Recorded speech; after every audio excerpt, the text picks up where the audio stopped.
अन्ना जी के मूवमेंट से पहले हमारा जो राजनीति में या सामाजिक कार्यों में एंट्री हुआ, उसका एक बहुत बड़ा कारण ये था कि चूंकि हम विस्थापित हैं, हमने अपनी आंखों से जीवन में बचपन में 3 बार घर को कटते देखा है।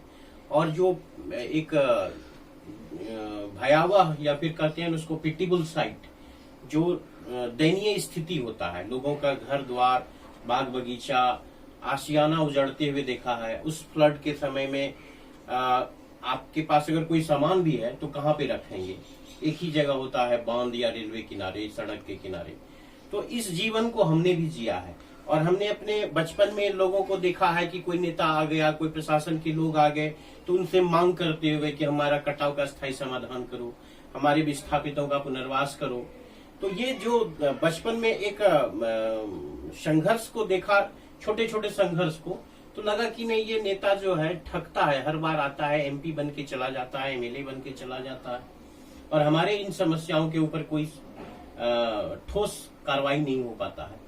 वहीं से एक चिंगारी मेरे अंदर का है कि नहीं, कि ये लड़ाई को, एक कहावत है ना, एक बचपन से ही आपका मन इस बात को लेकर उद्वेलित रहा कि अपने घर को आपने कटते देखा, अपने समाज को बाढ़ में विलीन होते देखा, तो वहीं से कहीं ना कहीं आपके मन में यह बात जगी। कहावत है ना कि न किसी हम सफर न किसी हम नशी से निकलेगा, मेरे पैरों का कांटा हम ही से निकलेगा। वाह, क्यों ना हम खुद आंदोलनकारी बने। और वहीं से प्रेरणा मिला। और बचपन में गांव में हम देखते, गांव और इलाके में, खास करके मनिहारी साइड में, कि दूध वाला है, मछली वाला है, छोटा छोटा मजदूर है, किसी का खेत है, लोगों को भूमि माफिया को, जल माफिया को हड़पते देखा। वहां से संघर्ष की शुरुआत हुई। आगे के दिनों में अन्ना के मूवमेंट से हम जुड़े, फिर अरविंद जी के साथ नजदीकी होने के कारण आम आदमी पार्टी में फाउंडर मेंबर बने। बिहार में, झारखंड में पार्टी को सींचने के लिए बहुत संघर्ष किया। साथ ही साथ आप मेरे इतिहास को देख लेंगे तो पुनर्वास, कटाव, भूमिहीन के रीस्टेब्लिशमेंट के लिए, साथ ही साथ अगर मनिहारी से आप निकलेंगे तो कटिहार में पिछले 20 वर्षों में जो भी हत्याएं हुई हैं, जो जिनको आप जानते होंगे, अपहरण, मर्डर, रेप, या फिर वो जिनका आवाज कभी प्रशासन नहीं बन पाता है, उन तमाम मुद्दों को लेके हमने संघर्ष किया, लोगों को इंसाफ दिलाया। कटिहार में नगर निगम को लेके हमने 18 में लड़ाई लड़ी, इसमें हमको जेल जाना पड़ा। मजदूरों के हित के लिए लड़ा, जल निकासी के लिए सवाल पे लड़ा, यातायात व्यवस्था के सवाल पे लड़ा। लेकिन लोगों का वो जनसमूह नहीं, मेरे साथ अटैच नहीं हुआ 2018 के इलेक्शन में, जिस कारण पहली बार इस भारत में ऐसा हुआ है जब प्रशासन ने 10 मई को हम आंदोलन किए थे और 18 दिनों के बाद यानी 28 तारीख को मेरे ऊपर केस किया गया। और ये असंवैधानिक काम कटिहार के जिला प्रशासन और तमाम जनप्रतिनिधियों के मिली भगत से हुआ, जिसके कारण मेरे घर में नोटिस चिपकाया गया और हमें, मेरे साथ जो जानलेवा हमला हुआ, जानलेवा हमला करके जो जेल भेजा गया, वो भी हंगर स्ट्राइक के दौरान। ये तमाम चीजें हैं। और कटिहार में कुछ लक्ष्य है हमारा कि कटिहार को ठीक करना है। उसमें है कि आप, अगर आपके पास अगर इमरजेंसी हो जाए, न्यूरो का कुछ प्रॉब्लम हो जाए, आपका एक्सीडेंट हो जाए, तो एक सामान्य आदमी जो है, जो एक आम आदमी है, उसके इलाज के व्यवस्था के लिए यहाँ कुछ नहीं है। एक मल्टी स्पेशलिटी हॉस्पिटल निर्माण करवाने का मेरा योजना है, एक लक्ष्य रखे हैं। यहाँ पे अगर आपके पास पैसे नहीं है तो आप पूर्णिया, सिलीगुड़ी, पटना नहीं जा पाएंगे। और हम आए दिन देखते हैं कि अगर किसी इमरजेंसी हो जाए तो कटिहार के हॉस्पिटल में तड़पते हुए लोगों को हमने देखा है। तो हमारा लक्ष्य है कि एक मल्टी स्पेशलिटी हॉस्पिटल बने, हर मोहल्ला में एक छोटा क्लिनिक बने, हर गांव में एक गांव अस्पताल बने। आप सुदूर बस्ती चले जाइए, सपनी से लेके हफला तक, कहीं भी छोटा गांव समाज में या पंचायत में कोई स्वास्थ्य व्यवस्था नहीं है, शिक्षा का व्यवस्था नहीं है। शिक्षा का व्यवस्था में अमूलचूल परिवर्तन, रेडिकल चेंजेज होना चाहिए, भी बाकी है। कटिहार शहर को अगर हम देखते हैं, चूंकि हम मनिहारी में, आप लोग जानते होंगे कि हम वाटर मैनेजमेंट के लिए लड़ते हैं, बाढ़ के स्थायी समाधान के लिए लड़ते हैं। बहुत से लड़ाई में आपका भी सानिध्य प्राप्त हुआ है, आपका भी सहयोग मिला है। तो एक वाटर मैनेजमेंट जो हम बड़े पैमाने पे बिहार में बाढ़ के स्थायी समाधान के लिए लड़ रहे हैं, उसी का एक छोटा सा हिस्सा है आज कटिहार में सब जगह हम देखते हैं कि घर में 3 से 4 फीट पानी है, सड़कों पे 3 से 4 फीट पानी है, तो लोग परेशान हैं। लोगों को इस चीज को समझना चाहिए कि हम पिछले 20 वर्षों से जो ये वाटर मैनेजमेंट है, जल प्रबंधन की जो बात कर रहे हैं, बाढ़ का स्थायी समाधान, उसी का एक छोटा सा इकाई है जिसका प्रभाव आज कटिहार वासियों ने देखा। अपने घरों में पानी, सड़कों पे पानी। हम अभी भी कहना चाह रहे हैं कि आप इस मुहिम से जुड़िए, नहीं तो आने वाली पीढ़ी, अभी आपके घर में पलंग के नीचे पानी बह रहा है और आने वाले दिनों में आपके बच्चे देखेंगे कि पलंग के ऊपर पानी को बहते देखेंगे। इसलिए अभी भी मौका है, आइए हमारे वाटर मैनेजमेंट के लिए, खास करके शहर में जो जल निकासी का समस्या है, ड्रेनेज सिस्टम है, भूगर्भ नाले की जरूरत है। आजादी को 74 वर्ष बीत गए हैं। लोगों के घरों में हम देख रहे हैं कि बाथरूम का पानी, किचन का पानी, सड़क का पानी, नाले का पानी सब एक हो गया है। और ये कहीं न कहीं इसमें इक्वली रिस्पॉन्सिबल आप भी हैं, क्योंकि ये जो मैनेजमेंट है, ये जो सिस्टम बना, आपने बर्दाश्त किया। उस सिस्टम को आपने क्रिएट किया है। और जब इसके वेंटिलेट के लिए, इसके सॉर्ट आउट के लिए, निदान के लिए कोई आगे आता है, संघर्ष करता है, तो आप घर में बैठे रहते हैं, आप तमाशा देखते हैं, आप फेसबुक पे सपोर्ट करते हैं। तो फेसबुक पे सपोर्ट करने से नहीं होगा। आपके अंदर का जो भगत सिंह है, आपके अंदर का जो अशफाक उल्लाह खान है, उसको बाहर निकालना होगा और एक नई कहानी आपको खुद लिखना होगा। कहावत है ना, हम सब घर से निकलो, बेईमानों से लड़ो। जी, इस थीम को आपने सामने रखा है। और एक बात जानना चाहते हैं, खास करके आगामी विधानसभा चुनाव से को लेकर कुछ सवाल हैं।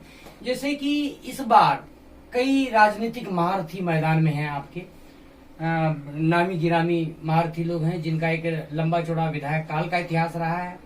तो ऐसे में एक युवा जोश को, एक क्रांतिकारी को कटिहार के मतदाता, कटिहार के जनता स्वीकार करें, तो उन तक पहुंचने के लिए हम आपसे जानना चाहते हैं कि विक्टर झा कटिहार का विधायक बने। इसके लिए विक्टर झा जनता तक पहुंचने के लिए क्या कर रहे हैं? देखिए, आज ये 26 तारीख हो गया। जनता के बीच तो मेरा जीवन ही जनता के लिए है। जनता के ही बीच रहते हैं, हमारे पास और कोई काम नहीं है। हमने पढ़ाई खत्म करके कोई नौकरी के लिए अप्लाई नहीं किया, हमारे पास दूसरा कोई काम नहीं है। हम 24 घंटा 24x7 जो होता है वो जनता के लिए ही है। आज जनता के संघर्ष के लिए जो है दर्जनों केस, सरकारी केस मेरे ऊपर है। धरना, प्रदर्शन, लाठीचार्ज वगैरह वगैरह, जेल यात्रा, ये सभी चीज आप लोग जानते हैं। कटिहार में हम जो अभी इस बार विधानसभा फाइट करेंगे, वो लोगों के लिए, लोगों को एक हम विजन दिए हैं, लक्ष्य दिए हैं कि हमारा लक्ष्य है अच्छे हॉस्पिटल अगर आप बनाना। बदलाव चाहते हैं अच्छे तो विक्टर हॉस्पिटल झा को स्वीकार कीजिए। अच्छे हॉस्पिटल बनाना। जी। आपने जिन जनप्रतिनिधियों को 15 वर्षों से जिताया है, उसके पहले भी आपने जिसको चुनाया, वो वर्तमान परिस्थिति में सभी राजनीति में है ही। तो पिछले 74 वर्ष से कटिहार, या पिछले 15 वर्षों से जिन विधायक जी को आप लगातार बनाते आ रहे हैं, उनसे पूछिए कि कटिहार में कोई अच्छा हॉस्पिटल है? नहीं है। अच्छे स्कूल है? नहीं है। अच्छा इंस्टीट्यूशन है? नहीं है। जल निकासी का कोई व्यवस्था है? नहीं है। यातायात का कोई व्यवस्था है? नहीं है। बिजली का रेट क्या है? 10 रुपए यूनिट है। भारत में सबसे ज्यादा बिजली महंगा हमारे बिहार में है। क्यों है भाई? अन्य राज्यों में 3 रुपया है। अभी जो जल नल योजना में पूरा लूट मचा हुआ है, ये किसी के बाप का पैसा नहीं है, हमारे टैक्सेशन का पैसा है, हमारे गाढ़ी कमाई का हिस्सा है। आप जल नल योजना, यहाँ पे लोगों को पानी से परेशान रहता है, वहां आप जल नल योजना का जो है चला रहे हैं। गांव में जल नल योजना का क्या स्थिति है, जाके देख लीजिए। आपके चुनावी एजेंडे में हम एक और औद्योगिक पृष्ठभूमि वाले कटिहार के बारे में हम आपको आगाह बहुत कराना अच्छा सवाल आपने किया है। जूट मिल को लेकर पिछले 4 दशक से राजनीति हो रही है। एमएलए एमपी लोग बनते रहे, लेकिन एमएलए एमपी बनने के बाद सरकारी नीतियों का दुहाई देकर राजनेता अपनी जिम्मेदारी से मुंह मोड़ लेते हैं। विक्टर झा जी, आपसे जानना चाहते हैं कि जो एक समय में खासकर कोरोना काल में रोजगार का संकट जो एक सामना कर रहा है अपना देश, अपना समाज, अपना कोसी सीमांचल, लिहाजा ऐसी परिस्थिति में जो कभी कटिहार कभी औद्योगिक नगरी के नाम से जाना जाता था, जहां दिया सलाई की फैक्ट्री थी, आटा की फैक्ट्री थी, जूट मिल की फैक्ट्री थी, कई महत्वपूर्ण प्रतिष्ठान और भी थे, लेकिन दिन ब दिन यह ह्रास होता चला गया। औद्योगिक नगरी की छवि की पहचान जो कटिहार की थी वह कहीं न कहीं खत्म हो गई। एक युवा जोश हैं आप, युवाओं के लिए पहली जरूरत उनके लिए रोजगार है, तो इस दिशा में आपने चुनावी एजेंडे में क्या बनाया है इसके लिए, यह बताइए आप। देखिए, दो बात। पहली बात जी कि कटिहार औद्योगिक नगरी था तो कोई न कोई सिस्टम उसको खराब किया होगा, पहली बात। और दूसरा सिस्टम अभी वर्तमान परिस्थिति में जो इंडस्ट्रियल वैल्यू है हमारा, वो कहाँ पे खड़ा है। तो पहला बात कि कटिहार में जब जूट मिल हुआ करता था जो भारत में सेकेंड स्थान पे था, तो वो दोनों जूट मिल को बर्बाद कैसे हुआ? उस बर्बाद करने में कटिहार के जो मजदूरों के दलाल हैं, मजदूरों के नेता हैं, तथाकथित नेता लोग हैं, एक तो उनकी जिम्मेदारी है। दूसरा, कटिहार में जब मिल बंद हो रहा था तो यही वो विधायक थे, कोई एमएलसी था, कोई एमपी था, जो वर्तमान परिस्थिति में ये कह रहे हैं कि मिल चालू करेंगे। ये एमएलए, एमपी, एमएलसी थे, इसके रीजन में ही ना ये जूट मिल बंद हुआ।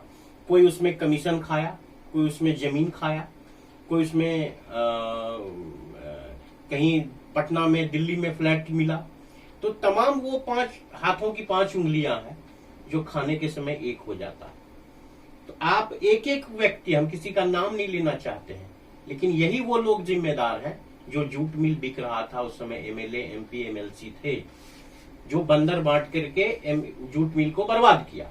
और बाद में नाटक अभी कर रहे हैं कि हम जूट मिल को चालू करवाएंगे। विक्टर जी, अगर आप विधायक बनेंगे तो कटिहार के लिए क्या क्या महत्वपूर्ण कार्य करेंगे, इस बात पर हम चाहते हैं एक छोटी सी चर्चा। कटिहार में जो भी इंडस्ट्रियल एरिया में जमीन है, जो अवैध कब्जा है, नेताओं का कब्जा है, हम अगर किसी का नाम नहीं लेना चाहते हैं, आप खुलासा कर सकते हैं। अगर आप चाहिएगा तो हम एक एक लोगों का नाम दे सकते हैं। इंडस्ट्रियल एरिया में किन किन लोगों ने जमीन अवैध कब्जा करके रखा है फैक्ट्री, एनजीओ के नाम पे। पहला तो उसको मुक्त करवा के वहां उन लोगों को देना जो कोई फैक्ट्री लगा सकता है, जो कोई रोजगार सृजन कर सकता है। साथ में जूट मिल जो है, कटिहार का 2-2 जूट मिल है, दलालों के चंगुल से छुड़ा के फिर से रीस्टेब्लिशमेंट करना, फिर से जूट उद्योग को, जूट मिल को नए स्वरूप में, नए मशीन के साथ, नए एम्प्लॉय के साथ फिर से इस्टेब्लिशमेंट करना, ये हमारा लक्ष्य है। हॉस्पिटल के बारे में आप बता रहे थे। सुपर हॉस्पिटल, आप जैसे आप पूरे सीमांचल एरिया को देख लीजिए। सीमांचल एरिया में अगर दरभंगा के बाद कोई हमारा एक मल्टी स्पेशलिटी हॉस्पिटल नहीं है। कटिहार और कटिहार के आसपास लोग कुछ भी हो जाए तो पटना या दिल्ली के भरोसे रहता है। तो कटिहार में हमारा सबसे पहला जो डॉक्यूमेंट्री विजन है, उसमें पहला लक्ष्य है कि कटिहार में एक मल्टी स्पेशलिटी हॉस्पिटल बनवाना, जिसमें यहाँ के लोग दिल्ली एम्स में और अपोलो में नहीं जाना पड़े। यहाँ पे कटिहार में आपका जो बेस्ट ट्रीटमेंट है, बिना पैसे का, बिना पैरवी का, वो आम लोगों का, अगर आपको इमरजेंसी हो जाए, न्यूरो प्रॉब्लम हो जाए, एक्सीडेंट हो जाए, कुछ भी हो जाए, तो आप यहाँ आपका इलाज हो सके। आप पटना या दिल्ली के भरोसे रास्ते में ही मरना ना पड़े, उसको कटिहार में। ये आपके द्वारा, आपके समर्थकों, कार्यकर्ताओं के द्वारा ये भी जनता तक ये शिद्दत से ये बात पहुंचाई जा रही है कि अगर आप चुनाव जीतते हैं तो दिल्ली सरकार की जो सुविधाएं जनता को दी जा रही हैं अभी, और उन सुविधाओं को आप दिल्ली की तर्ज पर कटिहार में लागू करेंगे। इसके बारे में बताइए क्या बात। देखिए, कटिहार में, पूरे बिहार में कहा जाए, बिहार में आज एक भी हम ये पूछना चाहते हैं कितने इंडस्ट्री लगे, कितना स्कूल बना, कितना हॉस्पिटल बना, कितने यूनिवर्सिटी का यहाँ पे आया, पलायन के लिए क्या व्यवस्था किया गया, बाढ़ के स्थायी समाधान के लिए क्या व्यवस्था किया गया, कुछ भी नहीं। पुलिस स्टेशन कितने बने, कुछ भी नहीं। सिर्फ क्या बना तो कागज में कि रोड बनवा दिए, बिजली लगवा दिए। ठीक है, आपने रोड बनवाया, कुछ बिजली लगवाई, लॉ एंड ऑर्डर का क्या स्थिति? कुछ भी नहीं है। इसके लिए आपको जो दिल्ली मॉडल है हमारा, दिल्ली में जिस तरह काम हो रहा है, पानी फ्री, बिजली फ्री, शिक्षा फ्री, शिक्षा में आप किसी भी क्लास में किसी भी जो बेस्ट लेवल का एजुकेशन होता है, कॉन्वेंट लेवल का, वो भी दिल्ली में दिया जा रहा है फ्री में। जो स्वास्थ्य व्यवस्था है, जो दिल्ली टेरिटरी के लोग हैं, दिल्ली निवासी है, अगर आपके ऑपरेशन के लिए या आपका एक्सीडेंट हो जाए, उसमें कुछ भी पैसा लगे, किसी हॉस्पिटल में, चाहे वो एम्स में हो, अपोलो में हो, या किसी अच्छे सर गंगाराम में आप ऑपरेशन करवा लीजिए, जो भी उसका फीस है आप दिल्ली सरकार को दे दीजिए, फीस आपको मिल जाएगा। तो वही चाहते हैं, उसी तर्ज पे हमारे बिहार में भी शिक्षा फ्री, स्वास्थ्य फ्री, पानी फ्री, बिजली फ्री, डोर स्टेप डिलीवरी। आज जो राशन के लिए लोग भागा भागी कर रहे हैं, गवर्नमेंट की तरफ से राशन जो मिल रहा है, जिस क्वालिटी का, जिस क्वांटिटी का, जिस रेट में, वो आपके दरवाजे तक पहुंचे। हम भी यही चाहते हैं कि लोगों को जन वितरण प्रणाली जो घोर भ्रष्टाचार चल रहा है, किसान बिल को लेकर जहां एक तरफ विपक्षी पार्टी के द्वारा वो हंगामा किया जा रहा है, वहीं पर मुख्यमंत्री नीतीश कुमार यह भी बता रहे हैं कि ये किसान बिल का उन्होंने समर्थन किया है। आपकी क्या राय है? देखिए, सबसे बड़ा चीज है कि अभी जो वर्तमान परिप्रेक्ष्य में जो किसान बिल लाया गया है, जो मिनिमम वेज, जो न्यूनतम समर्थन मूल्य होता है, जी जी, वो न्यूनतम समर्थन मूल्य, जैसे कि एक आलू है, तो आलू कम से कम कितने में बिकेगा, उसको रिव्यू किया जाता है कि लागत मूल्य इतना हुआ और न्यूनतम मूल्य इतना हुआ। तो जो लागत मूल्य है और न्यूनतम मूल्य है, उसको लुक आफ्टर करने के लिए जो संस्था थी, उस संस्था को, इंस्टीट्यूशन को आप खत्म कर देंगे, तो ये कौन तय करेगा कि कम से कम लागत क्या है और इसका समर्थन मूल्य क्या होना चाहिए? विक्टर जी, ये जब खत्म कर देंगे तो एक तरह से जो अंबानी अडानी का जो ये एक तरह से भारत गुलाम बनते जा रहा है, उसी गुलामी की ओर एक अगला कदम है कि जब किसान अपने लागत और अपने समर्थन मूल्य के बीच जो संस्था है, उस संस्था को खत्म कर रहे हैं। तो दलाली सिस्टम जो है जी, वो पूरे दलाली सिस्टम, यानी कि एक किसान जो अपने आलू को या अपने गुड़ को अगर 40 रुपया किलो बेचेगा, तो धन्ना सेठ जो है, धन्ना सेठ। कार्यक्रम के प्रायोजक हैं CITM Katihar, the educational hub, घर बैठे ऊंची शिक्षा करें पूरी। इस कार्यक्रम के प्रायोजक हैं CITM Katihar, the educational hub, घर बैठे ऊंची शिक्षा करें पूरी।